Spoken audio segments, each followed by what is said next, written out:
All right. Tom, thank you for being here. We're able to grab Tom for a short amount of time, but we thought it'd be important to get him down here to speak to you about the humanitarian situation in the Middle East. So, Tom, all yours. Thank you, Steph, and thank you, colleagues. Very good to see you again, albeit in a very tough moment for our humanitarian work. I do think this is a moment of grave peril right now. We're seeing these crises escalate rapidly with consequences that are out of control for those instigating the conflict. And we're seeing increasing linkages between these different humanitarian crises, none of them good. We're seeing staggering amounts of money, reportedly $1 billion a day, funding this war, spent on destruction, while politicians continue to boast about cutting aid budgets for those in greatest need. And we're seeing an increasingly deadly alliance of technology and killing with impunity. We're seeing a sustained attack against the systems and laws meant to restrain us from our worst instincts and from reckless warfare. So too many warning lights are flashing on the dashboard right now. And as the Secretary General has said, and as you'll have heard from Steph, what we need is de-escalation, an immediate cessation of hostilities, genuine dialogue and negotiations, in line with the Charter of the United Nations. We need calmer heads to prevail. Actions, of course, have consequences. And once again, civilians are facing those consequences across the Middle East. Homes, hospitals, and schools are being hit. Across the region, UNHCR are reporting hundreds of thousands of people displaced. UNICEF are reporting that over 190 children have been killed since the escalation, including over 180 in Iran, 7 in Lebanon, 3 in Israel, and 1 in Kuwait. So once again, civilians must be protected, full stop. We are fully mobilized in response across the humanitarian community. I'm in close contact with our teams in Iran and throughout the wider region. And we're distributing life-saving help, including food, medicine, and shelter. Yesterday, I spoke to the permanent representative of Iran. I reaffirmed the UN's readiness to help civilians needing humanitarian support. Authorities there are reporting more than 1,000 deaths and damage to over 100 civilian sites. UNHCR and IOM are reporting to us that around 100,000 people have been internally displaced in the last week. In Lebanon, cause for growing concern. More than 100 people have been killed, hundreds more injured. Around 100,000 people are seeking refuge in hundreds of shelters.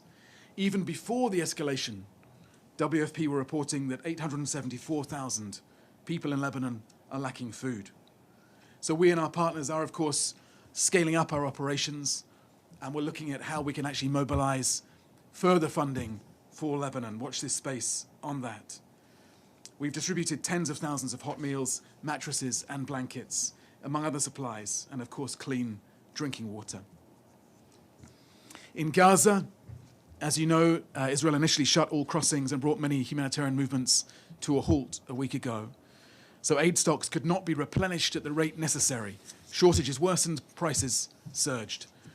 And while Kerem Abu Salam, Kerem Shalom, has reopened, other crossings, including Rafah, remain closed for now. Medical evacuations suspended. We've been able to bring in less than a million litres of fuel this week, and I've just come from a meeting with my colleague, the head of UN Ops, on this issue. Well below the more than 2 million litres of fuel that we need as a bare minimum to keep services running.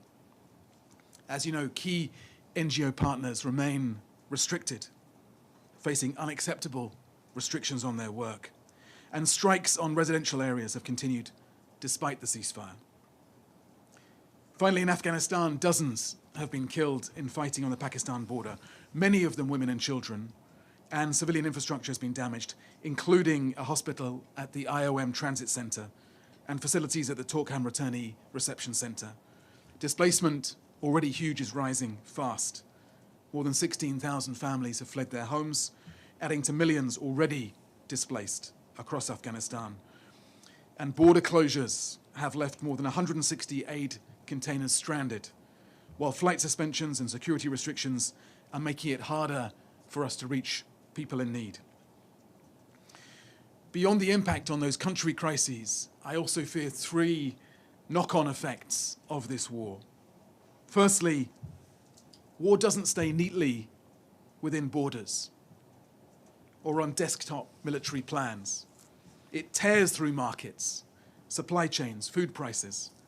And when that happens, it's the most vulnerable people who are hit first and hardest. And so when maritime corridors such as the Straits of Hormuz are disrupted, food prices will rise, health systems will be squeezed, and basic commodities, including our humanitarian supplies, will become much harder to access. So we're pre-positioning supplies, we're identifying alternative supply routes, and we're preparing rapid funding options, including from the Central Emergency Response Fund.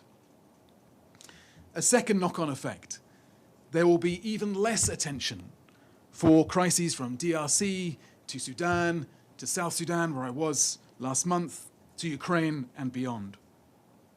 We sometimes hear that these conflicts have been ended. Let me repeat that they have not. A third knock-on impact: the last week is part of a pattern of attrition against international law and humanitarian principles. As conflicts spread, the international system pulls further apart, and more resources flow towards weapons, rather than the funding, the political will, the diplomatic energy needed for saving lives. Humanitarian action is always harder in times of war. But this is, of course, when it is most needed. So I want to end by recognizing the humanitarians who continue to head towards danger to support civilians caught up in this escalation. They must be protected. The humanitarian movement will, once again, meet this moment. We'll continue to serve those who need us. Thank you. Thank you, Tom. Valeria?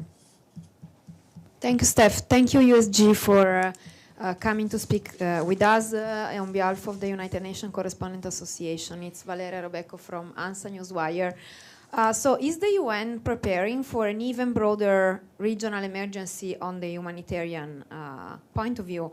If the escalation continues, what are the possible next steps? And is the escalation with Iran diverting attention and resources away from the humanitarian crisis in Gaza? Thank you so much.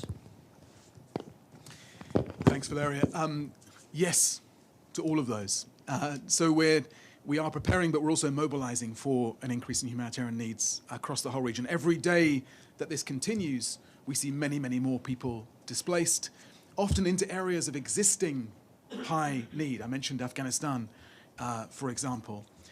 So we're fully mobilized across the region and making sure we've got the staff and teams in place and the plans in place to deal with a hugely increased humanitarian caseload. And as I said, attention now and money and time and energy is shifting into different ways to continue this war rather than into existing humanitarian needs and now the new humanitarian needs created by the war. There is a risk, you're right, that attention does shift away from Gaza and OPT. We will sustain our operations there, of course. We'll try and retain that engagement that's necessary. But I also worry about other crises. I mentioned Sudan, South Sudan, Ukraine, which also need, DRC, which also need that sustained engagement and which are slipping too far down the list. So the warning lights are really flashing right now. Thank you. Edie?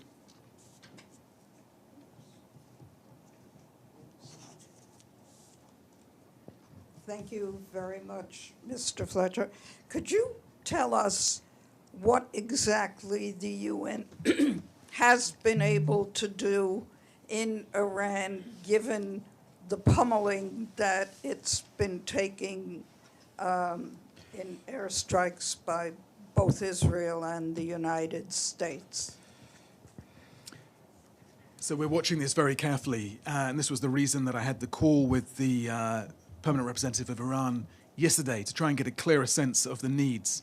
I'm talking to the IFRC, of course, International Federation of Red Crescent, who have a good sense of the rising needs inside Iran. I mentioned the numbers who are internally displaced. We're not seeing huge movement across the borders at this stage, but we have a significant UNHCR team on the ground that's monitoring that very closely. I talked to Baham Saleh yesterday, who's doing extraordinary work to make sure that we get a full response to them. At the moment, the Iranian government are not asking us for humanitarian support beyond that, but I underlined, as I do to all of the governments of the region, that we're on standby for anyone who needs that help. And so we will keep monitoring the level of needs, and we'll be ready to act whenever needed. Sherwin? Hi, USG. Good to see you. I wonder what your department, the Office for the Coordination of Humanitarian Affairs, could do with $1 billion a day. Thank you, Sherwin. That is, well, it's $1 billion question, and I can tell you we would save millions of lives with $1 billion. We're trying this year, as you'll have heard me say, to save 87 million lives with $23 billion. So you can do the maths on how many we could save every day with that $1 billion. And it breaks my heart that this is being spent on this conflict rather than dealing with the existing huge humanitarian caseload. We've lost our bearings somehow in the world. And that this ingenuity and creativity that humans have is being spent on developing more and more sophisticated ways of killing each other rather than solving a very, very solvable problem here, which is saving those 87 million lives as the starting point. So thank you for the question. Thank you, Bisan, and then I think we have to let Tom go. Thank you very much, Bisan Abukwik with Al Jazeera Arabic. Can you just elaborate a little bit more about what you're doing in Lebanon? Because as you had mentioned, Lebanon has been under a lot of strain over the past couple of years, and people are being redisplaced in an ongoing cycle. So if you can just give us a bigger picture or more focused picture on what's going on there. So I'm really worried about the situation in Lebanon, a country that continues to be buffeted by other people's wars. And we're dealing with, of course, high numbers of already displaced people. We're seeing a number of Syrians crossing the border back into Syria. We're also seeing a number of Lebanese citizens crossing into Syria as well. And massive displacement from the south and, of course, from the southern suburbs, from the Dahieh, southern suburbs of Beirut as well, amid further warnings of Israeli strikes, many of them incredibly threatening and bellicose in the way they're describing what they plan to do to those areas. I was speaking this morning to our humanitarian coordinator, who is putting together an assessment of the new needs as a result of this phase of the conflict. It's a very underfunded response plan, humanitarian response plan we have there. But he's working with the authorities, with the Minister for Social Affairs and others. He's in very close touch with the member states inside Lebanon as well to identify these new existing needs. A lot of it is about helping those who can't get to the shelters. A lot of it is actually about providing support to those inside the shelters. But ultimately, all this is sticking plaster. All this is responding to unnecessary levels of needs, when actually what we need, as the SG has said, is that de-escalation and calm. And so I'll stay in very close contact with Prime Minister Nawaf Salam, with the Lebanese government, and with our team on the ground to make sure we have the resources and that they have the support they need to scale up. Great, thank you. Sorry, we have to let Tom go, but you will be back, Yes. like MacArthur. Yes. Thank you. Where are you going? Now? Yeah. I never know where I'm going. I can barely think 3 minutes ahead.